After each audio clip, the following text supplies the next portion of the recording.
अब इस hearing aid से ही पता चलेगा केतकी का सच। और आई मुझे ना पूरा यकीन है कि केतकी को पता है कि पापा कहाँ हैं। एक बार इस केतकी की सच्चाई मुझे मल्हार जी के सामने लाने दो, मैं अपने पापा को भी ढूंढ निकालूंगी। अब ना मेरा शक यकीन में बदलते जा रहा है। मुझे पूरा यकीन है मुझे कि संपदा के पापा के साथ केतकी मिली हुई है। हाँ, केतकी ने संपदा के बाबा की ये पूरे ऑपरेशन में मदद की। लेकिन ये हियरिंग एड इसका समझ में नहीं आ रहा है। पता नहीं ऐसा क्या है इस हियरिंग एड में, क्योंकि दिखने में तो बड़ी नॉर्मल सी लगती है। देखो कल्याणी, मुझे ऐसे लग रहा है कि शायद मल्हार को कुछ पता चलेगा, हमें इसे मल्हार को सौंप देना चाहिए। हाँ, नहीं, हम मल्हार जी को अभी इसके बारे में नहीं बता सकते। आई, केतकी टेररिस्ट गैंग का हिस्सा है, ये बहुत बड़ी बात है। और इतनी बड़ी बात हम ये मामूली से हियरिंग एड से प्रूव नहीं कर सकते हैं। मल्हार जी हमारी बात मानेंगे ही नहीं, और मानेंगे भी कैसे? बचपन की दोस्त है केतकी मल्हार जी की। मल्हार जी को ये बात एक्सेप्ट करना कि उनकी बचपन की बेस्ट फ्रेंड एक टेररिस्ट गैंग का हिस्सा है, नहीं है। हमें इसके लिए ना कोई ठोस सबूत की जरूरत है, और ये हियरिंग एड कुछ प्रूव नहीं करता है अभी। तो अब हम करें क्या? क्या करे? संपदा एक काम करो, ये हियरिंग एड जाके ना केतकी को दे दो वापस। कल्याणी, अगर ये उसे वापस देना ही था तो ये सब नाटक करने की जरूरत ही क्या है? संपदा देखो, हमें नहीं पता कि केतकी के लिए ये हियरिंग एड क्या इंपॉर्टेंस रखता है। जब एक बार उसे हियरिंग एड वापस मिल जाएगा तो वो इसका इस्तेमाल जरूर करेगी, और फिर हो सकता है कि हमें केतकी का सच पता चल जाए, या फिर उसके खिलाफ कोई सबूत मिल जाए।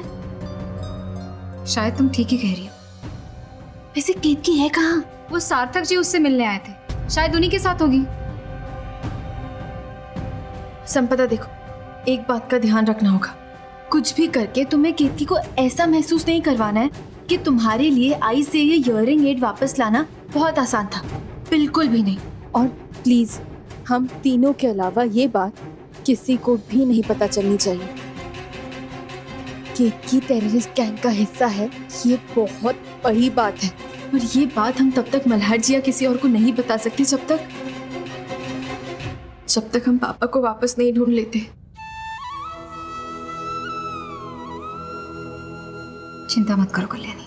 और एक बात और संपदा, हाँ, कुछ भी करके ना तुम्हें केतकी और सार्थक काका की शादी रोकनी होगी। रोकनी नहीं तो कम से कम कुछ ऐसा करना होगा कि शादी पोस्टपोन हो जाए। ठीक है। काश मुझे ये बेहोशी का नाटक करके मल्हार जी को यूं दुख ना पहुंचाना पड़ता। नहीं देखी जा रही है मुझसे उनकी ये तकलीफ। लेकिन आई, बस एक बार पापा को वापस आ जाने दो। मैं खुद मल्हार जी के पास जाके उनसे अपने कान पकड़ के सॉरी बोलूंगी। गणपति बाप्पा से सॉरी बोला है ना, तो वो सब ठीक कर देते हैं।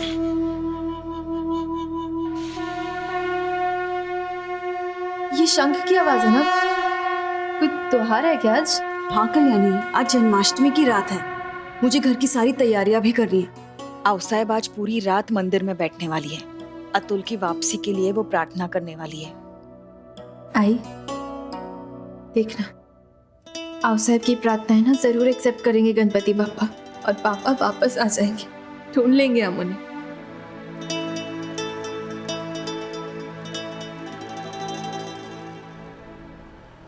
देखो, मुझे इस तरीके से ब्लैकमेल करके तुम बच नहीं पाओगी। तुम जानती नहीं हो मल्हार को। इस घर में मल्हार को मेरे सिवा और कोई नहीं जानता, और आप क्या ये मुंह लटका कर खड़े हैं? आपको तो खुश होना चाहिए। हाँ, मैं जानती हूँ कि आप माई से प्यार करते हैं, लेकिन क्या आपने कभी ये सोचा है कि आपकी कितनी बड़ी लॉटरी लगी है? मेरे जैसी खूबसूरत और जवान पत्नी आपको मिल रही है। देखिए सार्थक जी, शादी तो 2 दिन के बाद ही होगी, और आप कुछ भी करके इस शादी को रोक नहीं सकते। समझती क्या हो तुम अपने आप को? मैं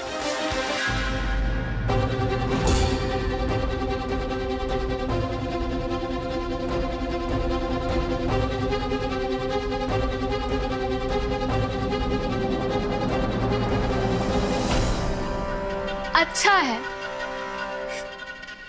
बहुत अच्छा है। आपके चेहरे पे ये बेबसी मुझे बहुत अच्छी लग रही है। एक पल के लिए भी लेकिन आप ये मत भूलिएगा कि आप ये शादी किस लिए कर रहे हैं। याद है ना आपको? किसकी जान बचाने के लिए आप ये सब कर रहे हैं?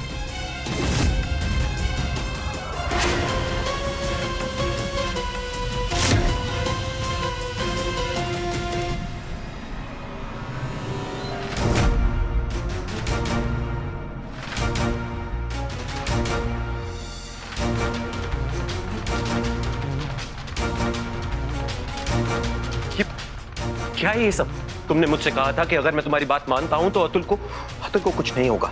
तो फिर तुम्हारे आदमी उसे टॉर्चर क्यों कर रहे हैं? क्योंकि शादी हुई कहाँ अब तक।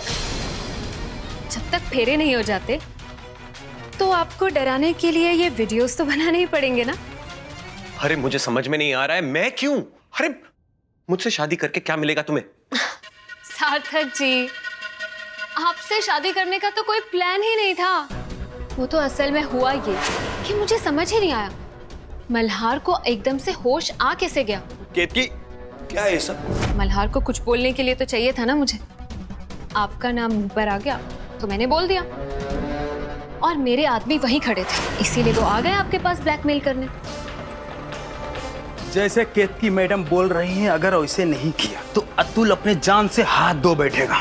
मालूम है ना क्या बोलना है मल्हार के सामने कि तू प्यार करता है केतकी मैडम से।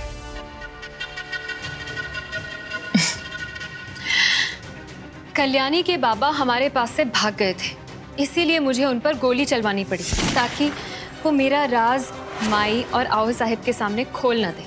और मेरे आदमी ने भी जानबूझकर आपके जैसा कोट पहना था, जिससे कि कल्याणी के बाबा को गोली मारने का इल्जाम आप पर आए। मैंने तो ये भी सोचा था कि आप पर इल्जाम लगने के बाद कल्याणी और माई आपसे नफरत करने लगेंगे, लेकिन ऐसा हुआ ही नहीं। चलो छोड़ो, मुझे खुशी इस बात की है कि अब आप भी मेरे इशारों पर नाचेंगे, क्योंकि अगर आपने ऐसा नहीं किया तो कल्याणी के बाबा अपनी जान से हाथ धो बैठेंगे।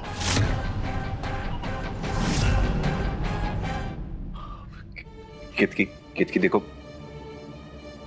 अतुल को कुछ नहीं होना चाहिए। तुम जैसा चाहोगी, जो चाहोगी, मैं करने के लिए तैयार हूं, तुमसे शादी करने के लिए तैयार हूं, लेकिन अतुल को कुछ नहीं होना चाहिए। Good boy. अब आप माई की याद में पुराने गीत सुन सकते हैं।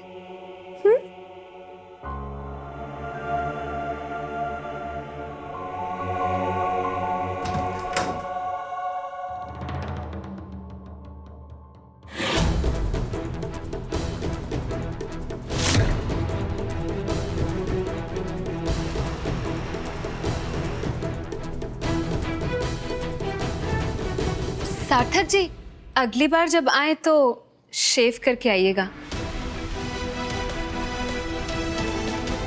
वो क्या है ना, आपकी दाढ़ी बहुत चुभती है।